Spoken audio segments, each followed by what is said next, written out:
Bom, vamos ver um pouquinho como o limite se comporta quando a gente tem composição de funções. Ah, se as funções são razoavelmente bem comportadas, digamos assim, o limite se comporta também muito bem com isso. O que a gente fala de comutar com o limite. A gente vai discutir um pouquinho melhor sobre o que a gente quer dizer com o que são as funções serem bem comportadas quando a gente falar de continuidade. Por enquanto ainda não ficou com uma linguagem muito boa para isso, mas já dá para fazer um pouquinho disso aqui para a gente pelo menos usar em alguns casos. Então vamos colocar o enunciado, é só um resultado. Então, ó, imagina o seguinte, imagina que você tem f e g saindo dos reais, chegando nos reais. De novo, eu não vou me preocupar muito com o domínio aqui. Esse caso, inclusive, ele é um pouco mais chato, porque você vai ver que se você quiser tratar bem dos domínios aqui, você tem que tratar diferente o domínio da f e o domínio da g, tá bom? E eu vou pegar um a que pertence aos reais. Eu vou supor que o limite, quando x tende ao a do f de x é um L real, tá? Vou pensar que o limite quando x tende a esse L aqui, tá vendo? Esse L que apareceu aqui, na G, isso aqui dá um K. E eu vou pedir isso aqui também, isso aqui que tem a ver com a continuidade, que a gente vai discutir depois, que quando o x vai para o L, desculpa, não é isso. Vou pensar também que esse limite aqui, quando a g chega lá de fato, né, o g de L, quando você calcula, né, porque aqui está falando que quando o x vai chegando perto do L, o g de x chega perto de K. Eu quero que na hora que ele chega lá no L, isso aqui dá o K de fato. Tá? Isso aqui é o que tem a ver com continuidade que a gente vai ver mais tarde. Então, dentro dessas hipóteses, então, o limite, quando x vai para o A, ó, primeiro você calcula o f de x e depois você calcula o g em volta, e esse troço dá esse k aqui que a gente está fazendo. Tá bom? Então o limite vai para onde você estaria esperando que ele fosse, quando você está dentro de todas essas hipóteses. Vamos tentar mostrar esse troço. Tá? Eu preciso dessa hipótese chatinha aqui por um detalhe lá no meio da conta. Depois que a gente tiver com função contínua, isso aqui a gente vai ganhar isso aqui meio naturalmente, mas vamos pôr esse aqui por enquanto. O que eu preciso fazer? Alguém me dá um epsilon, né? Alguém chegou, me deu um epsilon positivo. Lá no final, eu tenho que mostrar que existe um delta, tal que se eu pegar um x tal que zero é menor que x, menor que o a, menor que delta, isso aqui vai implicar que a hora que eu faço essa conta aqui, que é g de f de x menos esse k, isso tudo tem que dar menor que epsilon, certo? É isso que eu tenho que fazer no começo, mas eu não... Então, vamos lá, vamos tentar procurar quem é esse delta que eu vou colocar aqui embaixo. Vamos olhar primeiro uma coisa. Eu vou primeiro usar a informação que a g tem esse limite aqui. Então, por causa dessa parte, eu sei que existe um delta. Eu vou até pôr uma marquinha que ele é o delta que veio da g, tá bom? Existe um delta g maior que zero, tal que acontece essa coisa parecida com isso aqui para g, que faz o quê? Tal que para qualquer x que você pega, não vou ficar escrevendo para qualquer x, mas você vai ter que zero menor que x menos, cuidado que o limite é para L, hein? XL menor que delta G, isso aqui implica que na hora que você faz a conta com o G só, o G de X menos esse K é menor que o epsilon. Estou pondo para o mesmo epsilon que a gente pôs aqui embaixo. Tá bom? Para esse epsilon que a pessoa me deu. Isso aqui é verdade. Vou usar a informação da f, que a f vai para L. Só que lembra, essa definição fala que para qualquer epsilon que me derem, eu consigo um delta. Tudo bem? Eu vou usar aqui, não para esse epsilon que me deram, mas eu vou usar esse delta que a g me deu. Você quer ver? Na hora que escrever, acho que fica um pouquinho mais claro. Eu vou falar que existe um delta f, dado pela definição desse limite aqui para f, tal que se você pegar um zero menor que x menor que, opa, aqui não é mais L, é a. Se eu pegar um x perto do a, por quanto? Por delta f, tá? Isso aqui vai implicar que na hora que eu faço a conta do f de x menos o L, que é o limite, isso aqui daria menor que o epsilon que eu falei, mas é para qualquer epsilon que eu pegue. Então aqui no caso eu escolhi outro epsilon, eu escolhi o delta g.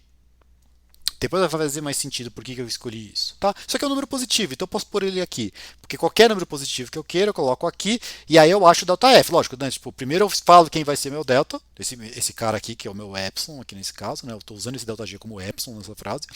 Dado esse epsilon aqui, eu consegui esse ΔF, né? Se colocasse outra coisa aqui, se fosse esse epsilon direto, poderia ser outra coisa aqui. Peguei o que é associado a esse aqui, tá bom? Agora eu vou mostrar para vocês que se eu tomar aqui embaixo, nessa frase aqui embaixo, o delta igual ao ΔF, que é esse aqui, dá certo essa frase. Então eu vou apagar ela e vou escrever, vou fazer a conta.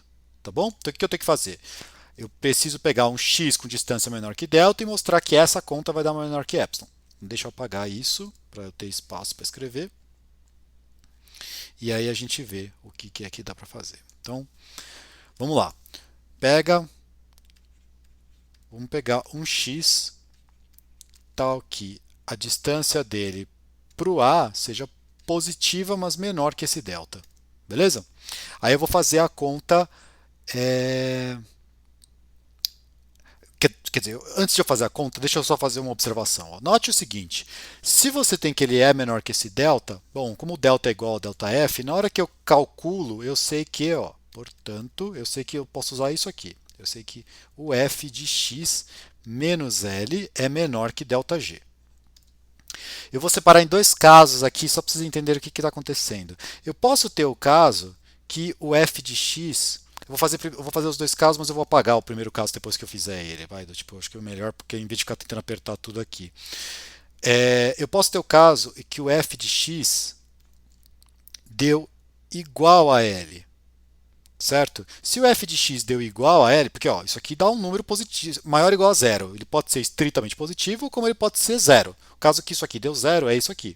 O f de x deu igual a L. Bom, mas daí o que a gente queria mostrar? A gente queria mostrar aqui que o módulo do g do f de x menos L, menos k, desculpa, tá bom, até porque essa barrinha serve para o k também. Isso aqui era menor que epsilon. Bom, mas isso aqui a gente acabou de ver, a gente está no caso que o f de x é igual a L. G de L é K, né? Está escrito aqui, a gente não usou isso aqui para nada até agora. Então, isso aqui deu zero, que é menor que epsilon. Então, nesse caso, resolvido. É para isso que eu vou usar esse aqui. Tá? Se ele bateu na lata, essa coisa aqui. Então, vamos apagar esse cara. E fazer o outro caso. O outro caso é o que? A gente acabou, vamos só recapitular. A gente está nesse caso aqui, a gente sabe isso aqui. Então, isso aqui é maior ou igual a zero. Se ele for igual a zero, a gente resolveu. Falta o caso que ele é maior que zero estritamente. Então, a gente está no caso que você tem zero menor que f de x menos L, menor que ΔG. Certo? Mas, se você está nesse caso, olha isso aqui. Isso aqui é um troço que eu vou calcular a g. Né? Olha aqui essa conta aqui. Que aqui a gente chamou tudo de x, acaba confundindo um pouco, mas, sei lá, presta atenção aqui. Aqui a gente está falando, se você calcular, se você tiver um ponto, que aqui eu chamei de x, vamos trocar o nome dele para u, vai? Que o u, a distância dele para o L é menor que ΔG, então o g de u menos k é menor que epsilon. Chama esse cara de u também, para a gente usar aqui em cima. Então isso aqui está falando, olha, eu tenho uma coisa que a distância para L está estritamente positiva e é menor que g. Então se eu calcular g dessa coisa, o que é g dessa coisa? Portanto, g dessa coisa, essa coisa é f de x. Menos k é menor que epsilon. Está escrito aqui em cima, tá? Só usar no lugar desse x aqui por u, que aqui então no nosso caso ficou isso aqui. Olha o que aconteceu, mas era isso que a gente queria fazer, né? Que isso aqui desse menor que epsilon. Então acabou. Certo? Então é isso. Do tipo, você consegue fazer essa coisa, essa composição do limite. Vamos fazer um exemplo que eu acho que talvez ajude para entender um pouquinho melhor esse troço. Quer ver? Vamos pegar esse exemplo aqui, seguindo o mesmo raciocínio que a gente estava até agora. Eu vou pegar um f de x igual a x mais 1 e eu vou pegar o g de x igual a x quadrado. Duas bem fáceis, só para a gente destacar o que é importante aqui, tá bom? Se eu for usar esse limite, quer ver? Vamos fazer o limite de x tendendo a, sei lá, vamos pegar 3, tá? Da mesma ordem que a gente estava fazendo lá, do g do f de x. Eu quero fazer essa conta aqui, quanto que é isso? Tá? Eu sei que, ó, vamos começar como a gente fez lá no outro. Primeiro a gente analisa o limite do x quando ele vai para o 3 do f de x. O limite desse aqui, a gente já fez esse tipo de conta, a gente já sabe que soma dos limites, limites da soma, não sei o quê, então isso aqui está indo para 3, isso aqui está indo no 1, então isso aqui deu 4.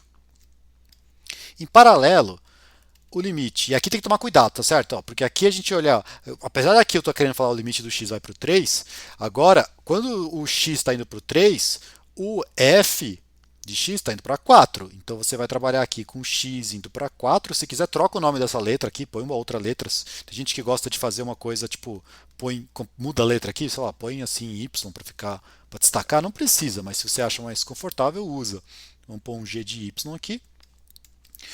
Quando o y está indo para 4, o g de 4 está indo para 4 ao quadrado, 16, certo? Aí o resultado que a gente acabou de provar fala que é só misturar essas duas coisas, né? Então que o limite desse cara aqui, ó, do x indo para o 3, do g de f de x, nessas condições é igual a esse cara aqui, que é 16, certo? Isso aqui a gente usou o resultado anterior. Só para ter um jeito de verificar que isso aqui tá, não é verificar de fato que a gente teve a demonstração, mas só para ver um caso concreto como é que isso aqui está funcionando, que na verdade a gente conseguia calcular esse limite de outro jeito. Quer ver como é que seria o outro jeito? Você simplesmente escreve o que é o limite do x tendendo a 3, né? 3 do g de f de x. Mas e se eu sei quanto que é esse troço? Quanto que dá g de f de x? Isso aqui é limite do x tendendo a 3. Quer ver? Deixa isso aqui parado. Vamos trocar a definição do x, do f, desculpa. f é x mais 1. Então isso aqui é g de x mais 1. Que por sua vez é limite de x tendendo a 3 do que agora? O g é simplesmente pega o que está lá dentro e leva ao quadrado. Então é x mais 1 ao quadrado. Vamos já fazer a conta? X mais 1 ao quadrado é x ao quadrado mais 2x mais 1, né? É o limite disso aqui. Quando isso aqui está indo para 3, a gente sabe que esse primeiro vai para 9, o segundo vai para 6 e o último vai para 1. Então 9 mais 6, 15, mais 1, 16. Mesma coisa que tinha dado antes. Né? Ainda bem, né? Que senão tinha uma coisa muito errada.